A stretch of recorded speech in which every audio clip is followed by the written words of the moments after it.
And several local lawmakers have mixed feelings about what President Biden's executive order may mean for border communities like Yuma.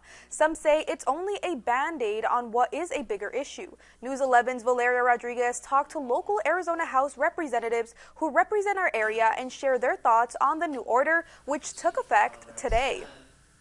President Biden's executive order is meant to secure the southern border by implementing several actions like limiting the amount of people who can seek asylum. And although migrant crossings in Yuma are currently lower compared to previous months, that can change from one day to the next.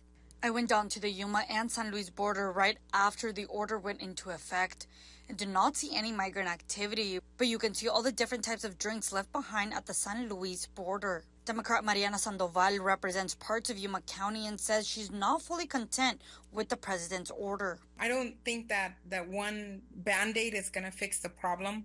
It's not going to fix it completely. It'll help alleviate some of that burden from the local communities. She does agree with certain parts of the order, like the additional 40 drug detection machines that will be placed at the ports of entry.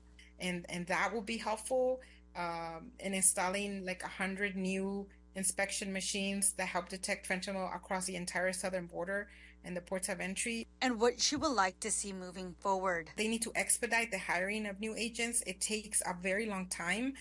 From 1 to 3 years to hire a new Border Patrol agent. That needs to change. On the other hand, local state lawmaker Tim Dunn says the order is not enough and there are too many details that have been left out. You could enforce existing law now, wouldn't have to do this executive order. What is he going to do with those people that are flying in direct? Are they counted? Is he going to enforce the people that are showing up not at the port of entries? Representative Dunn also shared the technical issues on the CBP app that should also be addressed by the president.